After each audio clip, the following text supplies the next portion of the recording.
it. It's a celebration. Yes, everybody. Should we start off with the big one or what? No, what? Just get my throne back and Which Alyssa and Chris? Yeah. Should we just start off with? I can't. Go ahead, Shahida. I honestly really have nothing more to say. I was very proud of Chris. yes. Because I really thought that at the very last moment he was going to let her con herself into, being at the apartment and just really not seeing her actions and listening to her words. I was disappointed in Pastor Cal again. Exactly. Very disappointed. It's like every single week. One, he never called her out on her bullshit At all. and he should have. I'm being your hype man right now. Go ahead, Shahida. And you notice I'm trying to be a little subdued today. I'm like very fucking hungry. Don't want to pass out. But no, he should have definitely called her out on the stuff. And then he said that he saw some of her behavior. Why didn't you call it out? Because he had watched them. Like he didn't say he per se saw her behavior, but he told Katina that he saw them on the horse riding. So obviously they were watching and knew what people were doing. Why did you not call her out?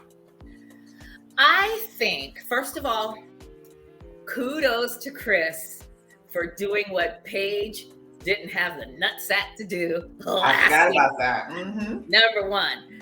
Number two, I kind of think that maybe Pastor Cal knew what was coming, and that's why he didn't really get into it with her so hard. She needed to be called out on her shitty behavior because her mama's not going to do it, and she didn't do it. Her friends don't really do it. But what's the point if he knows that it's gonna? It makes him look like a bully more. Maybe No, it will satisfy me. It will say, let it be about me. You are right. But we cannot forget that whenever someone has called her out on her bullshit, what has she done? Let me stop right there. She runs. She runs. So I have a feeling that Pastor Cal maybe kind of treated her with kid gloves just on that fact, because you see she was working herself up as she was sitting there when Pastor Cal was like, when he called her out on like, you do realize that you got married. Mm-hmm. And she started getting flustered. And then when she pulled the friggin' dog thing out of her ass. You rescue dogs, you have a dog, and then you say you weren't going to be around him because you're allergic to his dog, because his dog had all the hair all over the place. And Chris was like, he's a short-haired dog. Anyway, I was worried too, because I thought they made us wait until the final 15 minutes of the episode. And when Chris was like, this is my decision day, I was like, oh Lord Jesus, baby black Jesus, you better divorce this bitch. Because if he would have pulled out, I just wanted that 1% again, I would have legit flatlined. So I think when he said he wanted the divorce, but it's over. Pastor Cal, ain't no need to get into her and from Pastor Cal and tell her about herself. It's over. And I just loved her little smug face. I was just so happy. That was a mic drop moment. I was praying and fantasizing that this would be the outcome, and I'm happy. I wanted more from Pastor Cal and maybe he couldn't give more because they did such a shitty job. How did you not see how emotionally immature, and there has to be a better word for her mental state, and how she was gaslighting people, and that whole defund the police thing that she brought up, and that's what if she calls the police and they don't come for him? Oh my God. It was at that moment I was like, well, here we have it, MAGA. She's a MAGA. Where were you on January 6th, Alyssa? She's just She's even fighting down to the final. I would not say to him, if she had just said, look, even though I think that I tried, I'm just not into you. You're just not my type. I really don't want to be in this marriage either. I wish you well, this, that, and the other. To the end, she was still fighting for herself, advocating for herself, being a good person. a good person. If she says I'm a good person one more goddamn time, I'm She gonna said slap it. She said she gave me one for the road, Chris. She gave me one for the road. I'm not a bad person. I'm a good person. I'm not a bad person. I'm a good person. I was like, here we have it. Unbelievable. Just the audacity. And I think, going off of what you're saying, I think that she couldn't give him that last bit because she doesn't know how to think about others. You know, she's so selfish and self-absorbed. You know, it was, I mean, the kindest thing would have been to be like, I'm just, you know, I'm just not attracted to you. You know, you could say it in a respectful way because that happens. And He said it. He said, I don't think you're attracted to me. She was like, well, you know what? You're not what I wanted, or you're not what, something. But she thought that would make her look better. She didn't even try, which bothers me. Of like, maybe you can get over the guy's looks, but at least be civil, and you're married to him, and try to give the thing. And then at the end, maybe at least I can't believe that I'm giving respect to Merla, but at least she kind of tried or whatever, but wasn't attracted to him from the beginning. And at the end, well, he fell in love with her, but she said she was like, At least she was like, you know what? I'm just not into it. And if he fell in love with Alyssa, which I don't think he would have, it would at least been civil, just civility. That's all I wanted from her, just to be a. Well, he gave her so many outs. That's where you said, Chris, I just don't understand it. He's given you so many outs. He's flat out asked you so many times, I'm probably not what you expected. I mean, I'm not, is this not what you anticipated? Whatever. All she had to do was say, you know what? Yeah, this wasn't what I wanted. This wasn't, I thought that I was going to be able to, we're good on paper, but I thought that when we saw each other, I was going to be able to get over it. I can't get over it. That's not anything against you as a person, human being, but you're just not for me. And I would rather just split.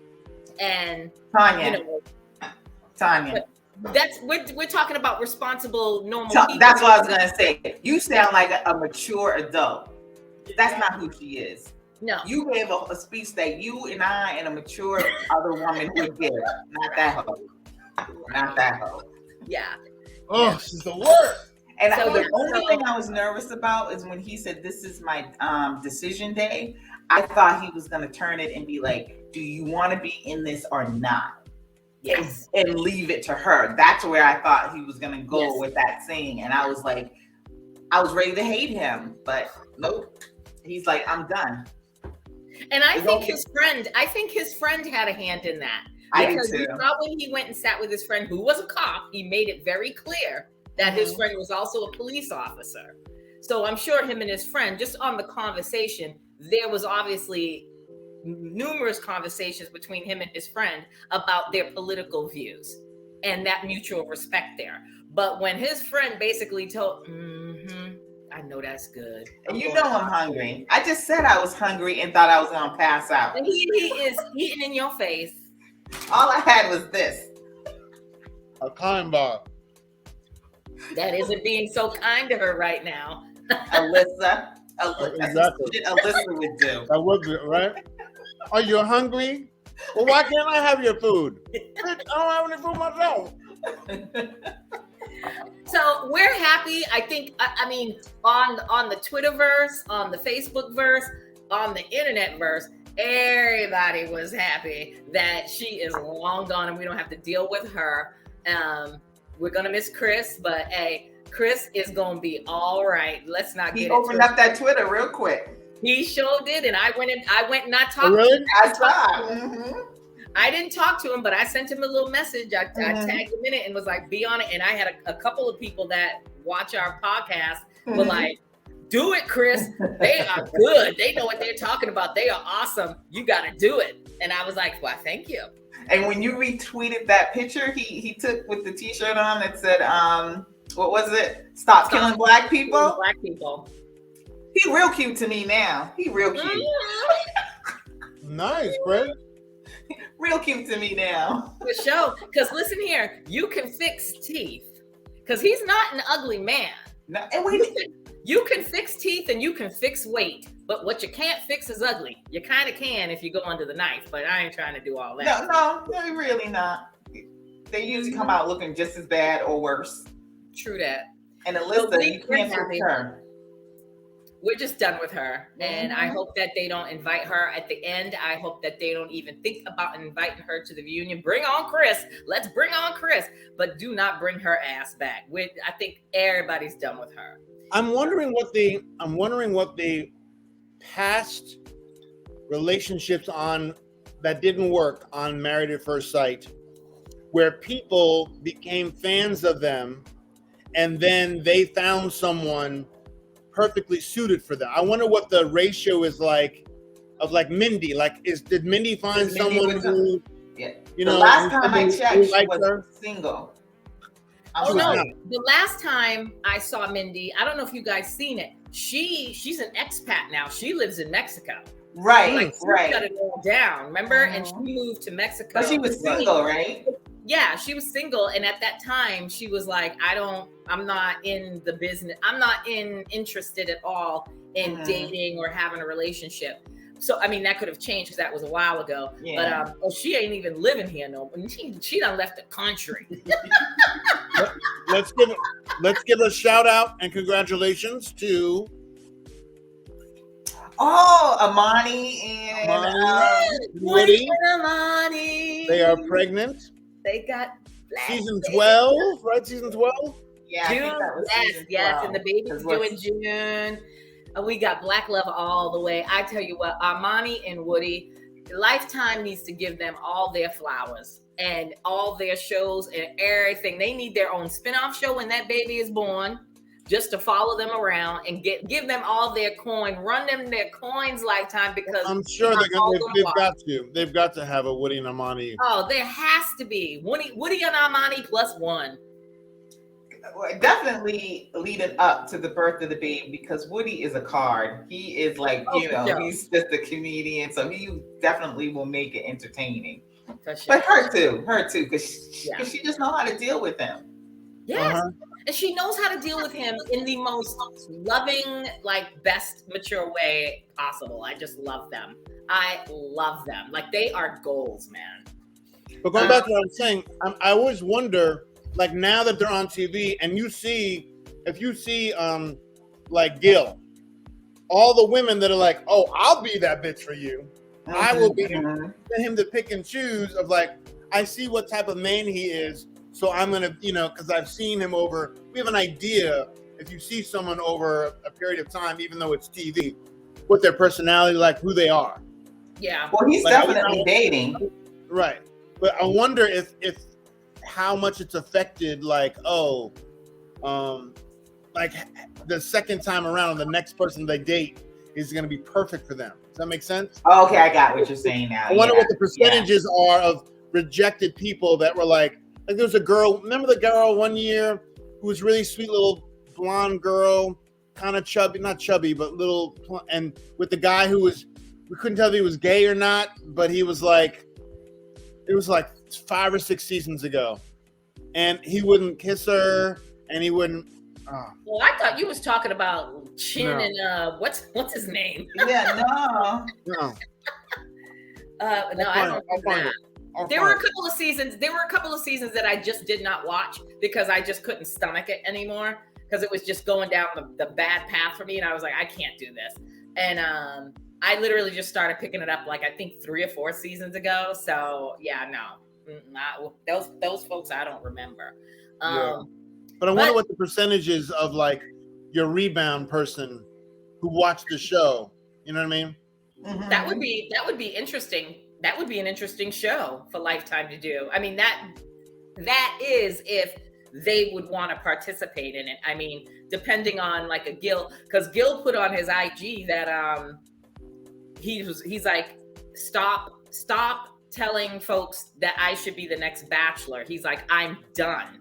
He's like, I'm not doing any more reality. He's like, this was it, one and done. I don't want to be the Bachelor. I'm not going to do He'd be good as the Bachelor though. A dating show. He's like, I'm going back to doing it naturally. It's like regular dating, like, meeting people and going out. But then again, money. I'd like to see him as the Bachelor though. That'd be good. I'd like to see him as the Bachelor. Oh, really? Them girls would be going batshit crazy. Oh yeah, I would love to see it. But we'll see. He says no now, but like I always say, money talks. Give him a good price. He'll be like, okay. Go live in a mansion. Go live in a mansion for 8 weeks and have 35 women swoon all over you. Okay. So who's next? You know what? I gotta say, your girl's pretty inflexible. Jasmina is not making me happy at all. Oh, let's go with them too. Listen to me. Each week, it's last week or the week before, I had a Love Jones for Jasmina. Yep, do the Jasmina. This week, I was like, body language. Exactly. And the way that she was so condescending, Michael,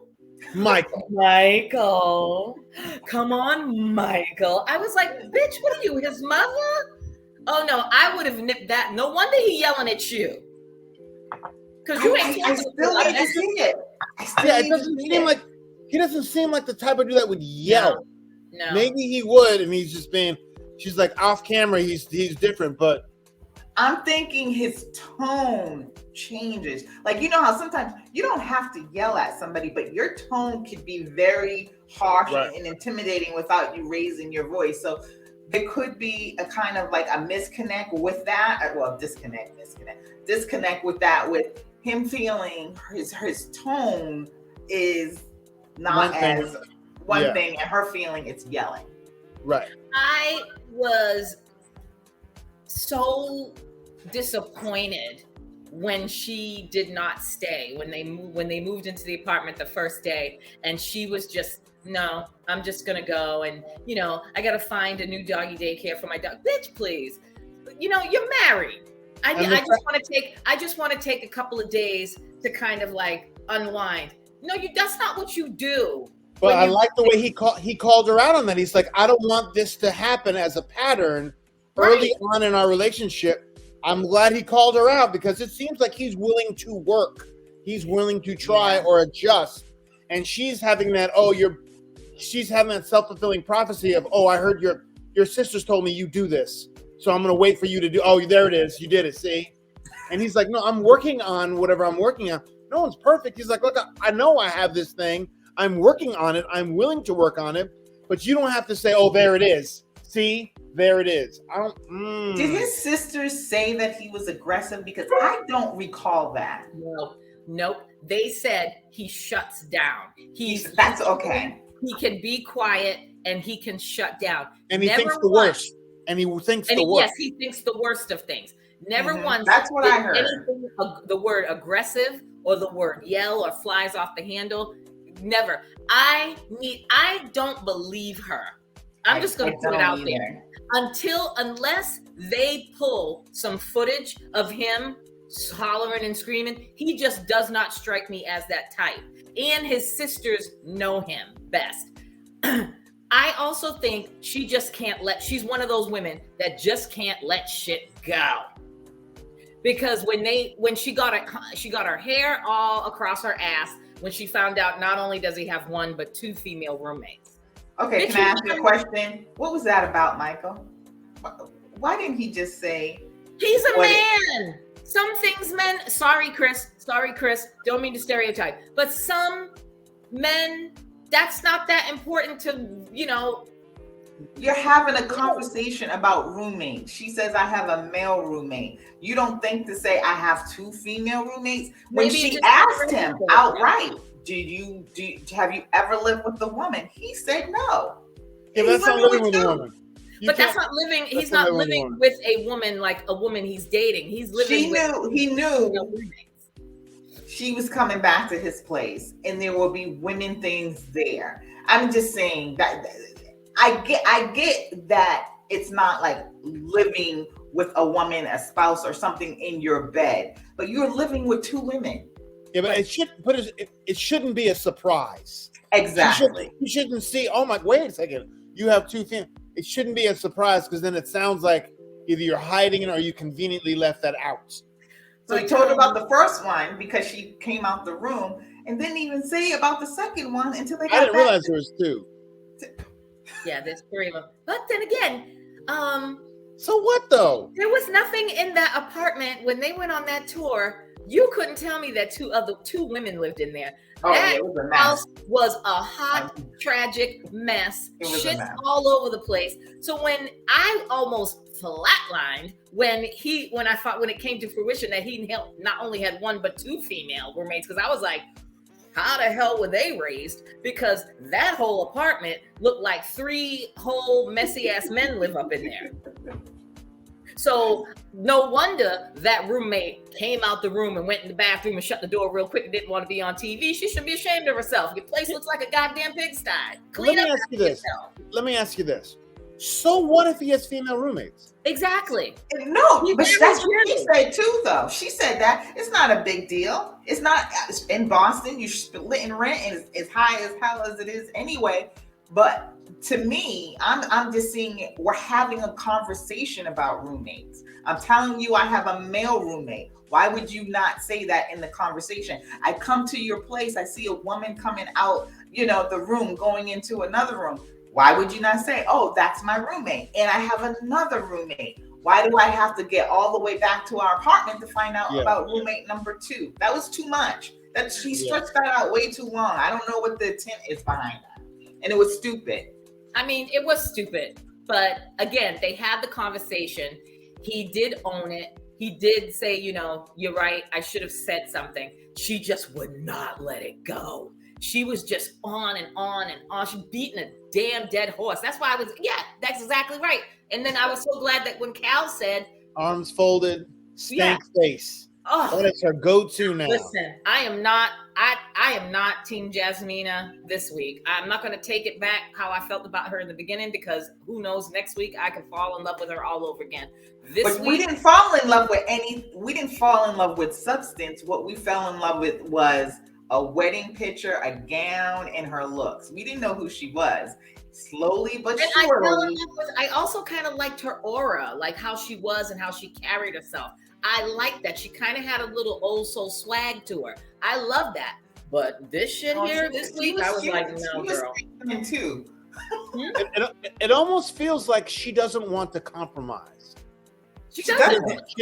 She doesn't want to work on. She's so used to being single or whatever that she doesn't even want to compromise and be like, okay, I just feel real resistance, and I feel like he's open. I feel like he's right now. He has to be more mature, and if you're gonna overthink things, then before you speak, think about what you're going to say. Because telling her you've never lived with a woman, I'm sorry, that's not. I don't chalk that up to male bullshit. That was ridiculous. I would say I've never lived with a woman either, but I've had female roommates. It's a big difference. Then say it like that then. Well, I've never lived with a woman, but I've had female roommates. Because there is a difference of sharing a bed with someone and someone having a completely different room than you. There's a difference. But say that. Yeah, he could have been forthright. He wasn't. He owned it. He apologized for it. She wouldn't let it go. And you see how she was even so tense. Like, she didn't even want to answer Pastor Cal. When Pastor Cal was like, when he does this, you say to him, I'm not your enemy, or something like that. Like, I'm not here to fight you. I'm not here to fight you. I'm not your enemy. And he's like, can you do that? And she did the, And I was like, you ain't gonna do that. And why didn't Dr. Cal even bring up her body language? How are you all having a conversation and you see her body language is in battle mode? He should have shut her shit down. He should have checked her ass when she started talking to him like he was a child. Michael. I was sitting, if I was the expert sitting there, I'd have been like, Hold on, time out real quick. That's your husband, not your child. No, you don't Not talk one to of your me. You don't talk kindergarten to a whole grown students. ass person like that. Because see, no wonder because I'm looking at him when she did that shit. I was yelling at the TV because I'm like, you want to see some yelling? I'm yelling at you, boo boo, because you don't talk to me like that. You know what part of the problem is? Probably, I believe for her, she's never dated someone that lived in the same state. True. She's used to her. She doesn't know how to have, real intimate moments every single day. Yes.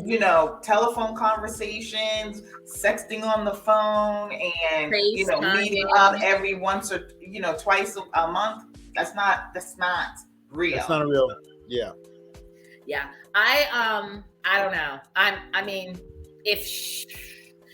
I still have high hopes for them making it, but they're gonna need some work. They're gonna need some work. You right now, Tanya. I'm like 0. Nah, they ain't gonna make it. No, I'm giving them. I'm still. I got hope for them. I don't know. I couldn't even put a percentage on it, but if they do the work, I think they'll make it. If she does the work, I really feel he's willing to do the work. It looks like he wants to. He wants it. He's being patient as much as he can. He has faults. He's acknowledging them, and that's all you can do. She's closed off. She is like not feeling him at all. And they haven't slept together. And I don't know if there's that attraction there at all either. But she is not feeling him whatsoever. So it'll be determined on how she goes in the next couple of weeks. If she starts to okay, let me do this. Yeah. It's worth it. I don't know if she thinks it's worth it yet. I think she's holding these little mishaps that he has had, she's not gonna let go of those, I don't think. No, she holds on to them. Solidifying her case against him. Yeah. Yeah. She'll just keep She's got to change her attitude. Her little stank attitude with her arms folded. Hey. Yeah, that was he has growing up to do. I'm not totally riding him. I just want to go back really quick about her saying that he yells at her and talks to her aggressively. Yeah. And I'm not saying 100% that she's not telling the truth. I'm having a hard time believing it from what I've seen, but it's a possibility. People have a way of shutting it down.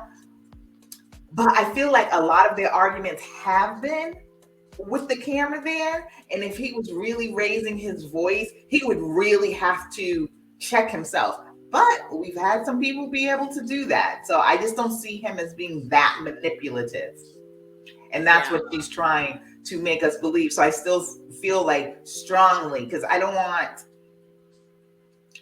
I feel like he feels too with the word aggression. I feel like we've heard that a lot these last few weeks on this show. I don't like that word. And it's almost like it's that trigger word that that people will throw. And I'm not saying that she's doing it, but we as women, just like men know, certain men know certain words to use to get people to be like, oh my God, he's abusive. Oh my God, he's he's probably violent. She's really planting, and a lot of people think that he really is like that. So she's planting in people's head that this person is violent. Mm-hmm. And she's just saying he's aggressive, but it's coming out, and he even said it on the after show. That's the one word he disagreed with, if he's not raising his voice and it's just his tone changing, she needs a lot of growing up to do, because what she's doing, she is character assassination. I didn't watch the after party. How was it? It was really good. That was the first time I watched it. It was okay. It could have been better, but it was okay. He owned it on the after show with Rudy Huxtable, because I give Rudy her card. I mean, her kudos, because Rudy pulls the cards on everybody. She ain't letting shit go, and she held his feet to the fire, and he did say he was wrong, and he did say he apologized, and he apologized on the after party.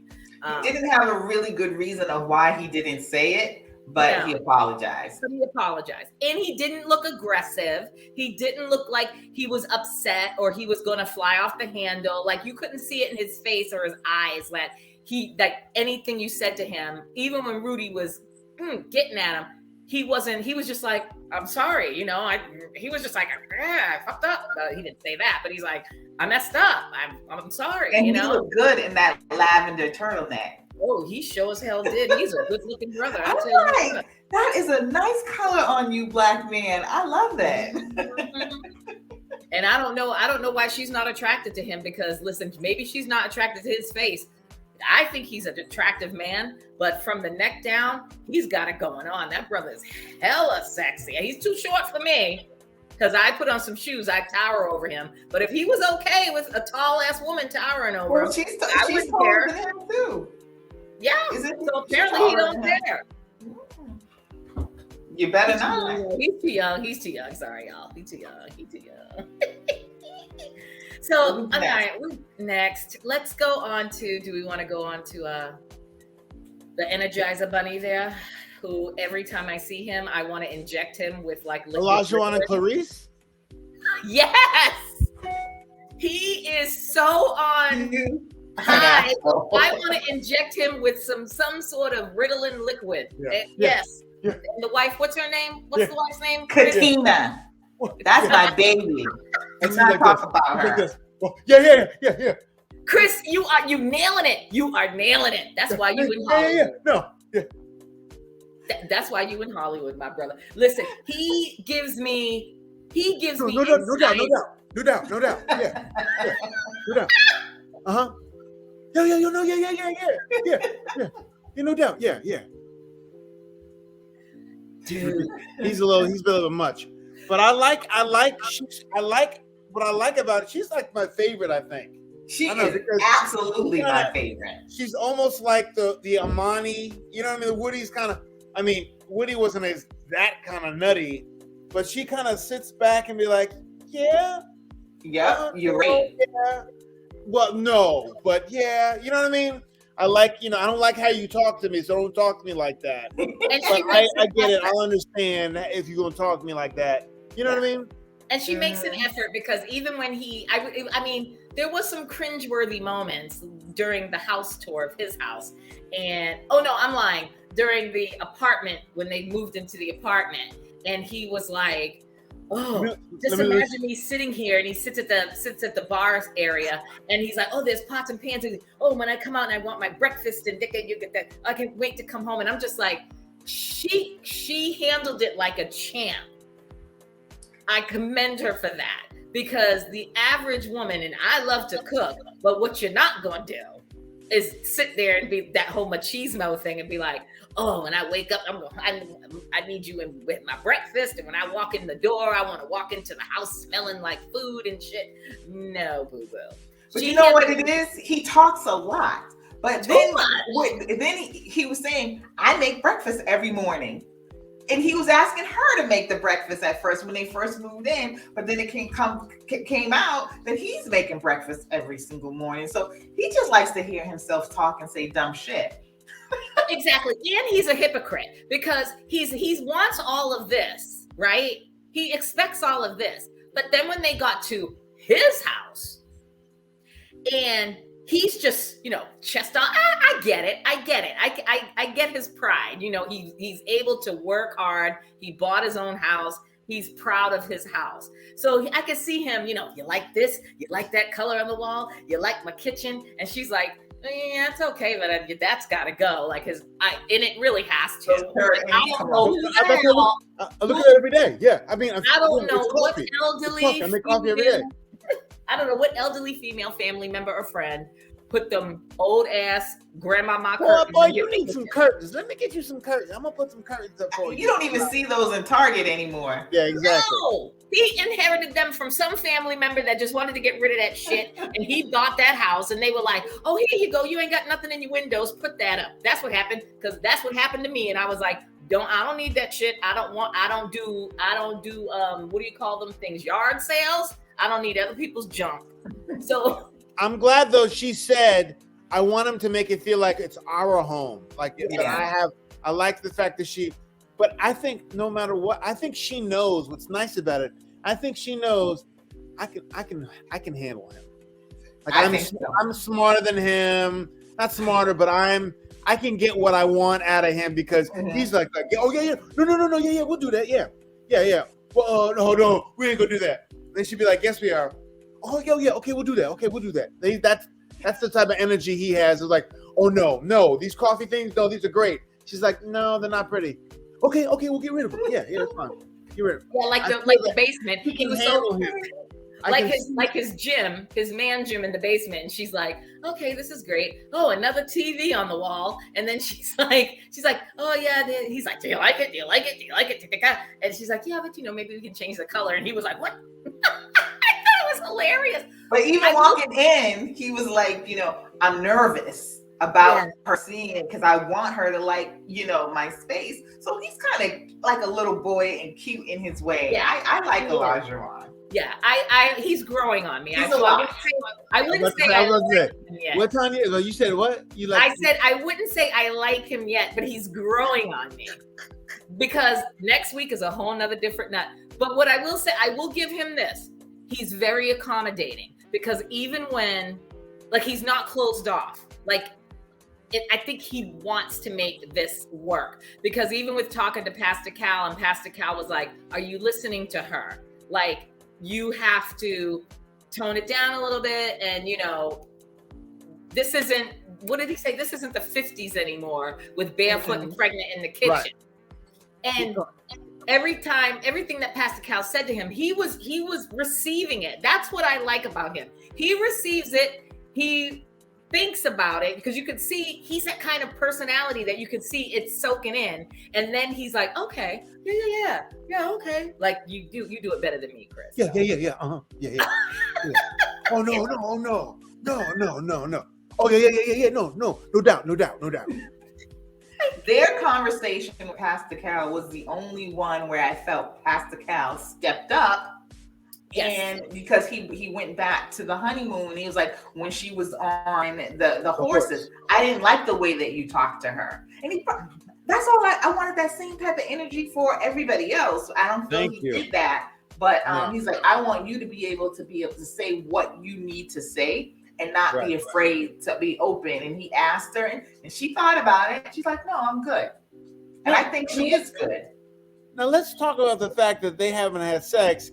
And he's the one. I can't believe it that they haven't had sex yet. That doesn't want to have sex. Yeah, that shocked me. And I thought I heard it wrong. No, it's him because because Pastor Cal brought that out. And was like, I remember. You don't want it to get to the point where she feels like you're not attracted to her or unwanted. Yeah. No, she's beautiful. Yeah. No doubt. Yeah, well, and he's acting like, I don't understand, because he's acting like, yeah, well, I really do, right? But then why haven't you? Yeah. No, because I think, and this is just my opinion, because he's been Isaac, the playa from the Himalayas back in the day, whatever, that, because you notice he said to her, you're the first woman, when they were going into the house, he's like, you're the first woman that I've brought into my house like this. Like I ain't bringing you in my house just to smash and then put your ass out afterwards and send you on your way. I think he's just, I don't even know how to word it. Just my opinion. I think that he's doing it slow because he doesn't want that reputation that he's that player, hit it and quit it and what have you. I don't know. I think he's just taking it with kid gloves with her, but I think he really wants to smash. I think that from the beginning, I thought he was all talk about his past relationships. I felt like he's exaggerated some. And the moment he saw her, the way his eyes popped out of his head, it was like a fucking W.B. Warner cartoon. I feel like he might be intimidated and think that's true. True. I didn't talk this big game, and I might not have that much game, and I don't think he has that much game. I really don't. So that's what makes him. Chump. Excuse me. I'm sorry. I said, and he might be a one pump chump. That's why he ain't trying to bet it down real quick. No, what I honestly think it is that he is afraid that once he does it, and he's already smitten. But once he does it, he's gonna have no control, because then right now he's still like kind of like the man and this and the other. But once he hits it, he's gonna lose the power. True. You know what I mean? I agree with that too. I think it's almost like a combination of what I said and then what you're saying too, because I feel like he thinks that she is way out of his league. That's how he's acting. Yes, she is way out of his, and she is. You better treat her accordingly. Basically, I have high hopes for them. If they, I do. I hope. I think that they're gonna make it, and they might be one of the few very successful couples. I hope so. But again, he's growing on me. It's got. I will see the next 2 weeks, and I'll give you my final opinion on Olajuwon. I never disliked him. Oh, I didn't like him at all. He's a lot. He's a lot. He's like Lindsay. A lot. But Clementine's doing a good job handling him. I think she's handling him well. Yes. She thought you don't even listen. I'm listening. You see my face? Anyway, so who you want to go to next? Let's get rid of Steven and Noi. Noi Moi? I like them. Noi Moi? Noi Moi. Mm-hmm. I like them. She has to grow up. She has to grow up, and my only complaint with her was the dog. I was liking their story, but the whole dog thing, I was like, look, I'm a pet owner. I've owned a dog in the past. I have a cat. She just was not compromised, just isn't in her fucking vocabulary, when he was just it was very clear that he is not comfortable with having the dog in the bed. And she's like, oh, he's gonna be right here in the middle of us. Bitch, you just got married. You're trying to bond with your husband, your new husband. Leave the dog. He was trying to accommodate her. We can put a little side bed there that attached to the bed. The dog can be right there. No, the dog's in the middle, or the dog's on the pillow. The dog's right here, which means, sorry, Noi, you ain't getting laid no time soon with that damn old ass crusty dog in the bed. And 3 kids. Oh. What about 2? No, 3. Yeah, but what about? They gave her. You don't know what's going to be like to have 1 kid, not knowing if you want to have 2 kids. You want to go through that the 3rd time? And your husband ain't got no job. And they gave her every scenario. What if you have a special needs kid? That requires time and an abundance of money. She's like, everybody you can't have no children. That's what you need to really think about. As IVF is huge now. Huge. She didn't care. No. Pascal put it all out there. He was like, 3 kids, it costs money. What if you have a special needs kid? That takes a lot of your time and a lot of your money. What if you can't have? What if there's a instance of infertility? She's just sitting there looking at him. It was like Pascal was talking to himself, and she was looking at a ghost, because she was like. And then her logic. My parents had 3 kids. My cousins have 3 kids. Most of the people in my family have 3 kids, and it seems to work. We're just going to keep it as 3 kids. I don't know if that's a cultural thing, because I know in the Asian community, they're big on numbers, and they're big on, that type of tradition, that feng shui or whatever type of shit. I don't know if it's a numbers thing within that culture, but I'm just like, boo-boo, stop. She's just not willing to compromise. How old is she? I don't think she's 30. I think she's in her 20s. Yeah, because he has a nice, calming 38-year-old demeanor with her. Yeah, he does. Patient with her. She needs to come around and Yeah, I think it's still gonna work though. Oh, I think it's I think it is. I think it'll work, but she does have a lot of growing up to do. Because those were the two things that I was gonna say. The dog, that was ridiculous, and then and that whole thing with the 3 children. The Just no money not thing is a wanting. trigger. The no money thing is a trigger for her, big time. And I still have a hard time. And she showed pictures of them when they were in the refugee camp, and she was like 8 months old, or one. She was under 5, and then they were in the United States from the time she was 2 and up. So I know that her family has probably told her about these things, and have made it sound like, it was a very hard time, but you didn't really experience that. You experience poverty in the United States is still completely different than poverty in other countries. You experienced American poverty, and I know it might have been different because you were in like a close-knit community, but it wasn't the same as what your parents went through. It wasn't. And again, you got a job. Like, she's got a job. She's got income coming in. Steve, why are you sweating him? I ain't stressing a man. If he don't have no job and he's unbothered, then he's apparently done something right with regards to his savings or his investments. Because then he's gonna need to lay it out and let her see it, because I'm sweating you.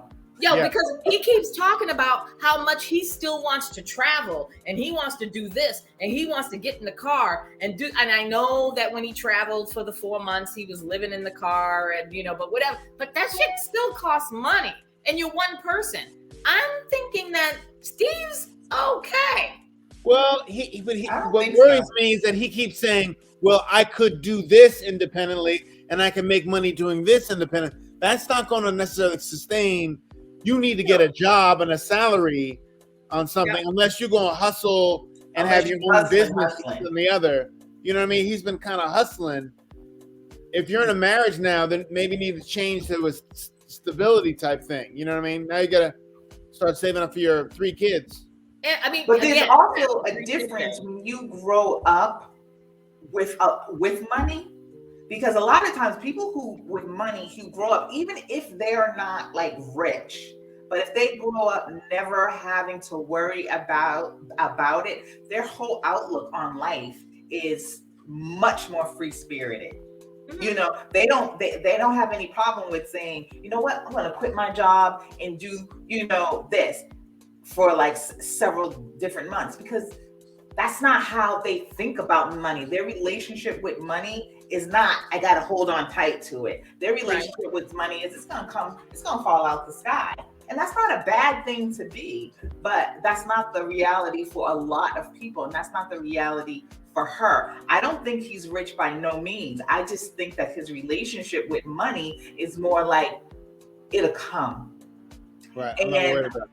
He's not worried about it, and that's fine too. But if you're married to somebody who is nervous about it, then you have to have a plan. You have a plan for everything else. You plan out, your trips and all this. You gotta give her some reassurances.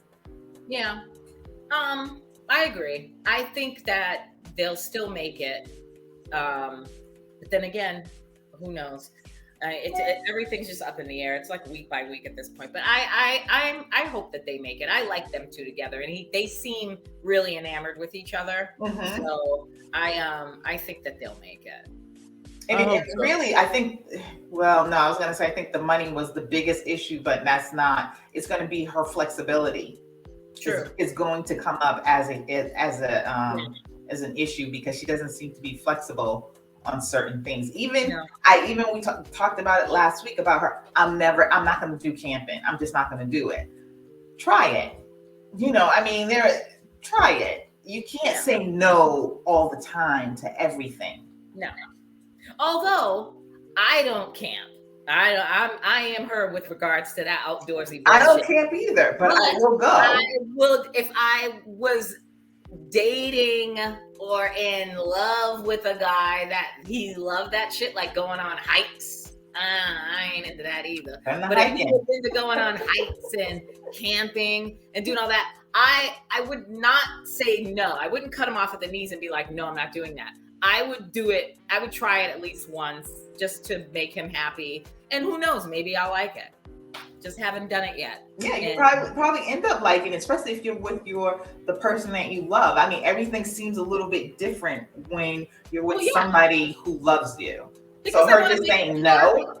Yeah, because I want to make, if I love them, I want to make them happy. And if that's what makes you happy is going on hikes and camping, fine, we can do that. I'll try it one time. And one time. You don't know. I do like them as a couple. I do think that so far I still see good signs for them. Yes.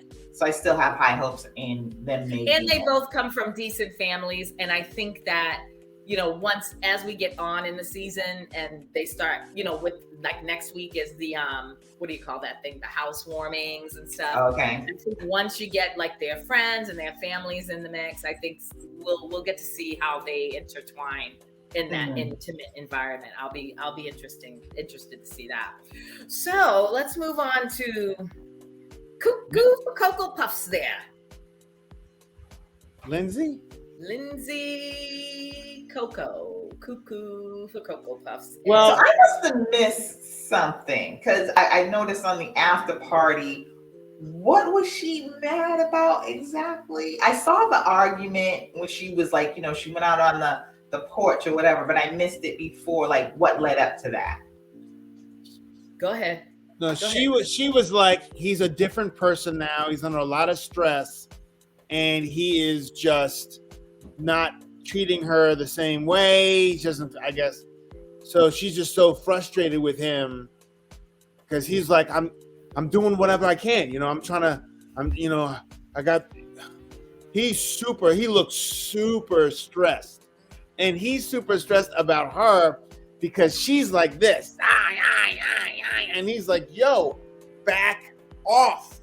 Yep. Back off, Lindsay. Let me process my stuff. Let me process. I got to process. Back off. You know what? Like, and what shut him down, with Lindsay, it's a double-edged sword for me. Because on one hand, I'm like, bravo, girlfriend. Like, you got this brother's back. Like, you're coming back from your honeymoon and you're right off the rip saying to him, let's get our shit to the apartment and then we're going to go to your apartment. We're going to get your stuff, your basic stuff, the cats, and you could settle up with this crazy bitch landlord of yours and I got your back. I commend her for that because I don't know. Listen, I'm like Katina with the bug thing. You got bed bugs. When that whole bed bug conversation came out, I was like, how did y'all even allow him to get on a plane and go to Puerto Rico? Because he had to pack from that bug infested house or apartment. And did he carry that shit with him? That would have freaked me the fuck out. So I would have been like, I'm not going nowhere near your house. And you're going to have to leave before we move into this apartment, we're going to have to leave everything in the hallway and fumigate every fucking thing and wash everything. That would have just been me because that's how I am. I commend her for, being that ride or die for him. But what fucked her up was when she got into his apartment and she treated his shit like trash. That's what turned him off. She kept saying, well, what are you going to bring? Just bring, forget that, like the Keurig. Oh, that's my Keurig. Oh, we do plastic sustainability, whatever. We don't need that. That can go in the trash. She was so dismissive about his stuff. And then like with his clothes, she was like double bagging them in garbage bags. You don't treat people's shit like garbage. But when it's bed bugs, you have to double bag them in garbage bags because you have to take them to get fumigated. I get that, but she could have done it a lot better with a lot more empathy. You already know as a man and as an adult and as a human being, he's already feeling ashamed because I would if he said he was. And I brought somebody into my house, whether it be a boyfriend, a friend, a relative, and they're helping me, I'd have some level of shame. But what you can't do is come into my house and then act as if all like my shit's toxic. Then stay your ass at home and let me do this by myself. And I think that's what he was getting at because he was just like, just go. Basically, he just kept telling her, just go. And I think I think he was off put on that. And that's why after, when they got back to the apartment and the cameras were off, he was being, distant with her. And that's, I think, why she was talking about that, why he was being so Mark on camera and Mark off camera. I think Pastor Cal was like, let him express himself. I don't think he gets a voice. No. Or have her receive what he's going through. He's like, we have different processes. I need to take my time. I need to like process and this, that, and the other. And she's kind of like back off, Lindsay. I'm so frustrated. It's like, what's wrong? She's the type of person, what's wrong? Why are you acting that way? As opposed to just let the man just be for a second. That's what I read more so than anything from, because I missed that very first beginning. But when he was talking to Pastor Cal, what I got from him is he appreciates her wanting to be his ride or die and wanting to help him with the situation. She just doesn't know how to back off a little bit. She's just too like, I can help you, I can do this, and I wouldn't want that either. Just, okay, let me tell you how to help me. You don't tell me how you're going to help me. Let me tell you how you can help me. And she's not listening to him.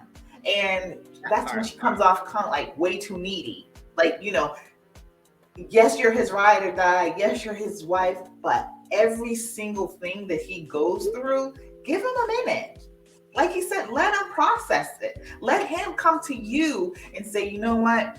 X, Y, and Z happened. This is, it would really help me if you would do this instead of you going to him and telling him what you're going to do.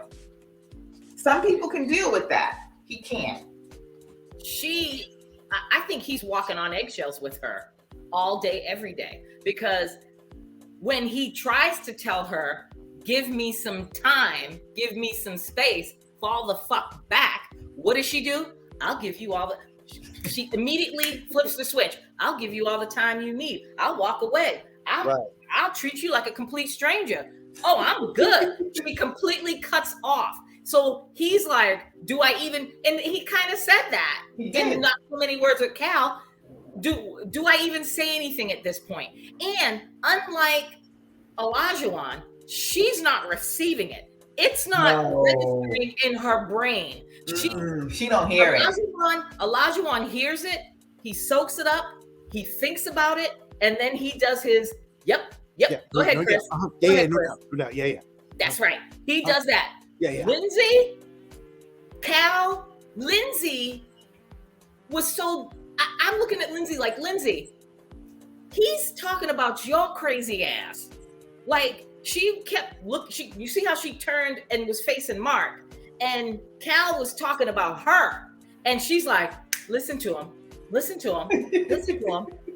And I'm like, boo-boo, he's talking about you. And when he addressed her issues with her, she's just like, all I heard was one big run-on sentence. That's it. She said that. I was like, oh, you being such a bitch right now. She's not listening. She's not receiving it. She's not thinking about it. And that's why Mark said, after Cal left, Mark said in the confessional, he doesn't have to be here after hours and when the cameras are gone. And I'm here all the time and have to deal with this. Right. That was very telling. I forgot that. I forgot that. And it's like, look, the man's got a lot of shit on his plate. He married you sight unseen. He's got a mother in a rehab center, a grandmother in a nursing home who he's the sole caregiver to. He's got batshit crazy ass landlord lady who Rudy Huxtable did ask, do you think she likes you? Was there like a relationship there with you and her? Because what's going on? And he's like, no, she was just like a really good friend, mother figure, whatever. And I was just like, because I was thinking the same thing. Like, did you lead her on a little bit, and now you done went and got married on first sight, and now she's all disgruntled. That's why she's blowing up your phone every 20 seconds on the honeymoon, bitch. Yeah, but there has to be something else deeper going on there. Yeah. Than just, you know what I mean? Agreed. I didn't read it like that. Maybe I just wasn't paying it any attention on the honeymoon. I just didn't I don't know. I just didn't read it any particular way. I just thought that she was pissed because he had bed bugs in the apartment. I think So she blew up his phone like 24/7 for like 2 weeks, for the whole week they've been together. You know what I mean?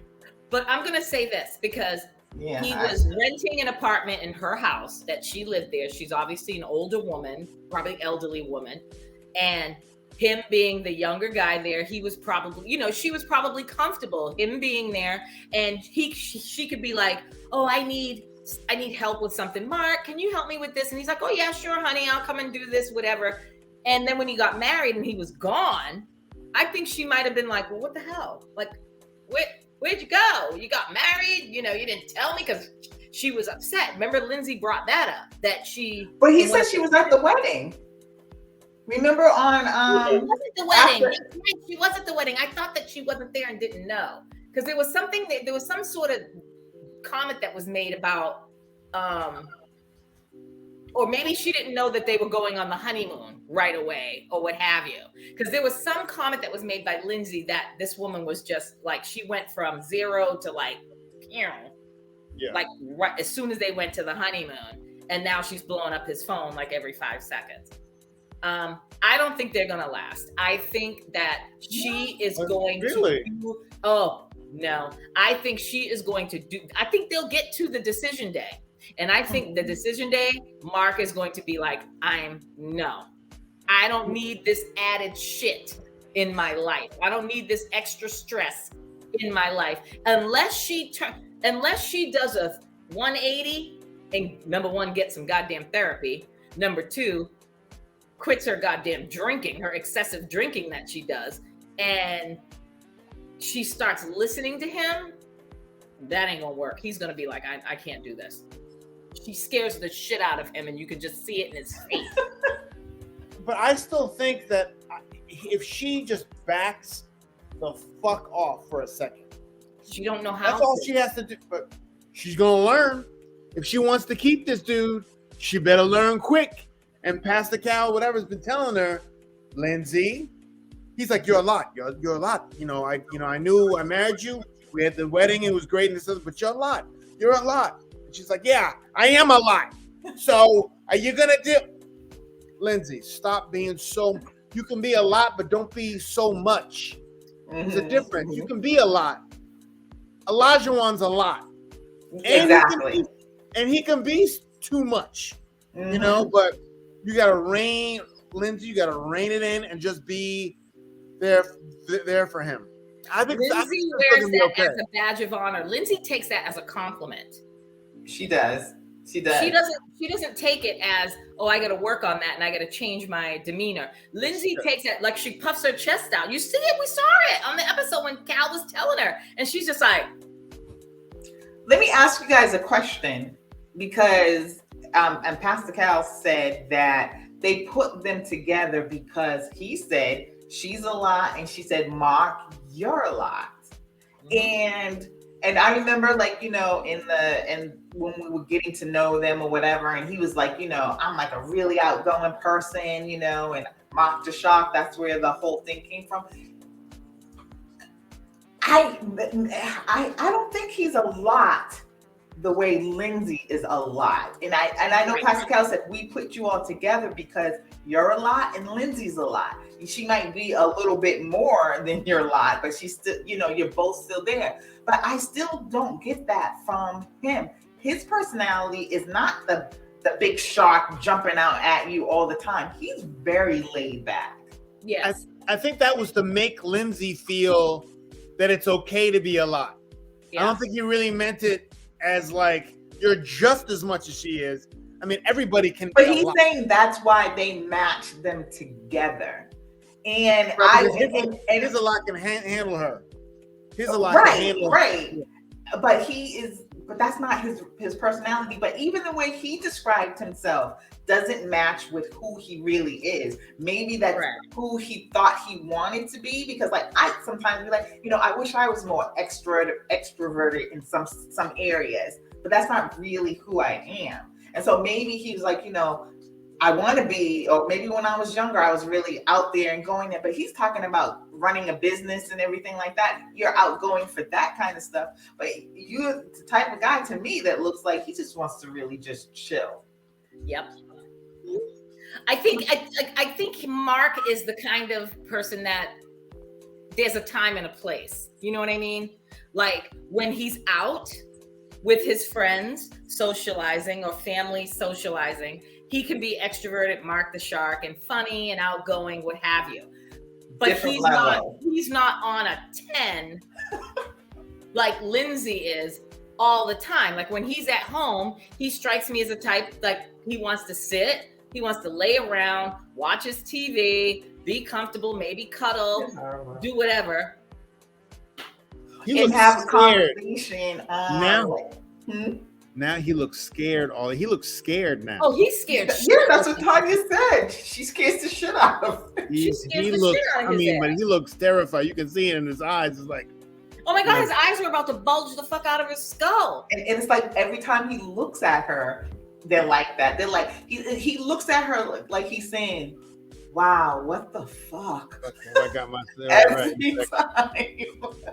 No, I stuck my dick in. So let me ask you a question before we close out, because that's the last one.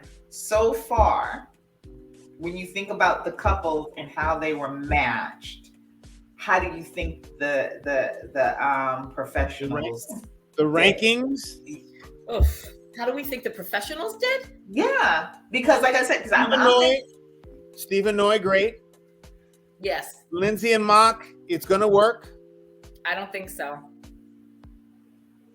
I think Katrina and Elijah want to work. Katrina and Isaac. I think that. Isaac. I think Mark and Lindsay are better than Katrina and Elijah? Really? You think so? Oh, I don't think so. No. And then because I think the foreshadowing when shit goes down, we'll see. And then who are the other people again? Oh, Jasmina. That's the lowest one. That's the lowest one for me. They are definitely at the bottom. Yeah. And what was that? Yeah. That's it, right? Mock and Lindsay. Steve and Noy. Katina and Elijah, and Michael and Jasmina. Yeah, because the fifth one is out. No, that's what it is. Yeah. So, but I was thinking it. I think it was because of Pastor Cal saying we matched you all because both of you are alive. That just had me thinking about the other couples. And like I said, one thing I said about Alyssa, I don't know how they got past her emotional immaturity, and I see that in Jasmina as well, that not having ever a real relationship, I can see how that is really kind of like stunting her growth in her marriage and her attitude. I mean, I guess she can come off different in an interview, as a fun-loving type of person, but yeah, she doesn't smile. She just really kind of void. So I'm just wondering now about how that selection process went. I do understand Lindsay and Mark. I get that their selection. I understand Elijah and Katina. To me, those are like solid. Yep. And even Steve and Noy, but then it was the other two that kind of just like have thrown me off. Yeah. But to be honest with you, with Chris and Alyssa, during the selection process, when they were doing, getting to know them, or before they, the weddings happened, or what have you, or when they told them that they were going to be married at first sight, Alyssa didn't come across as, like, she never presented any red flags to me. Like, she seemed pretty normal. It was just once the show started, and then she was on there talking about, I don't want scraggly teeth, and I don't want this, and I don't want that. What if he has this? The 10 dresses for me. Huh? The 10 wedding dresses. And it was the bachelor party for me, the bachelorette party for me. Yes, agreed. That was the first time that I was like, no, it was even before that, when she was talking to her girls about something. even before they got to the bachelor party. Remember, she had her girls there, or whatever. She just stank. I'm just glad. She started at the selection for the wedding dresses. She was stink that entire day. Because she's the one that bought like 10 wedding dresses. Remember? Yeah. That was my first red flag. That was my first red flag. Who buys 10 wedding gowns? And then the second one was the bachelor party. And I say what you want to say about Lindsay, but she called her out on the bachelor party. Her behavior was rude and disrespectful. You don't go on a show. First of all, you don't do something like that in the public sector, like a show. If you're, I don't want to be on camera. I'm not going to do this on camera. Every time, something that comes up you don't like, you're just going to walk away. I'm not going to do this on camera. Then, bitch, don't go on camera. The show has been on for like 14 years now. You know how this works. She's ridiculous. So regardless if you like the guy when you see him or not, just end it and say, nope, that's not what I wanted. As soon as you walked in, I would have had respect for her if she'd have walked down that aisle. Yeah, I would have too. And walked at that aisle and got in his face and was like, when the preacher man was like, Chris, meet Alyssa, Alyssa, meet Chris, and they were like, if Alyssa would have said, Tio, not what I like, not my type. I'm not even going, I'm sorry, bro. I'm sure you're a hella good dude, but you are nothing that I can even remotely think about learning to love or learning to get to know. So I'm going to take my dress and my little flowers. I'm going to turn around. I'm going to walk my ugly ass cowboy boots. Yep, and your cowboy boots and your janky ass, Etsy necklaces that you had on your neck for your wedding and your honeymoon and every day after that. I would have respected her more if she'd have just walked her ass back down the aisle and said, I can't do this. Let the producers, swarm her and say, girl, you signed up for this. Nope, not what I like. He's got janky teeth. I'm not doing this. I'm not going to waste y'all's time. I'm out. And I would have just gotten my car and went the fuck home. Done. Yeah, well, we'll see on the others. I have high hopes. I do think Lindsay and Mark will, make it. Work it out. They'll work it out. They'll work it out. They'll work it out. And that's on him more so she than loves anything. him. She loves him too much not to calm her ass down. But and Chris, I think he needs her too. Did you all see the preview for next week, though? I certainly did. That's why I'm saying I don't think so. What happened? I think, like I said. Can I just say this one part? I just got to say this one part. They get into an argument at the bowling alley. So he's like, wait a second. Group date. It's a group date. I didn't see that. At the bowling alley. And I don't know what happened, but he was like, can you not do this? And then she was just like, I'm just the type of person, I'm just got to speak my mind at the time. So he's just like, no, when you're on the team. And then he starts to walk away. And then she yelled after him, what did she say? Call your mom and see if she has the door open tonight. Oh, that's right. She did say that. I did see that. That bitch goes for the jugular and you can't do that. And then he said, but he what went did he too. say to her? He said, pour yourself another drink. Boom. As he should. First of all, it's leading me to believe that she pulled another Karen episode at the bowling alley. Because remember, when Cal was there, he brought that shit up again about, we had the incident on the airplane and in the airport where you basically showed your whole Karen ass. He didn't say that. I'm just ad-libbing. It's leading me to believe that at this bowling alley next week, her ass shows her whole Karen ass again. Listen, there's a difference between being, and then we can end this. All I'm going to say, there's a difference between being compassionate about your beliefs and your thoughts, being opinionated. But what you can't do is the shit that she does. She is just a fucking bully. I don't fucking like her at all. Somebody needs to punch that bitch right in her throat. Tell us how you really feel. I don't like her. And Mark is too much of a nice guy. And I can honestly say in the beginning, I was like, oh God. I said it. I was like, Mark is the quintessential stereotypical white man from Boston with his friggin' accent, his look, his whole demeanor about him. I'm like, I was disgusted. But then I grew to like him. I love me some Mark the Shark. Mark the Shark. I like Mark the Shark.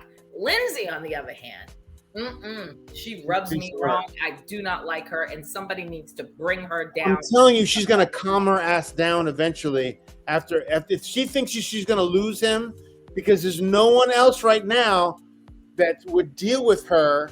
Period. And she knows. He knows she's gonna have to make an adjustment, and she's going to make an adjustment. She's going to, and hopefully not push him so far away that it can't come back. We'll see. But I think she's really got to check herself. She got to learn to check herself. So we'll see. She got to watch, like her father said, watch your fucking mouth.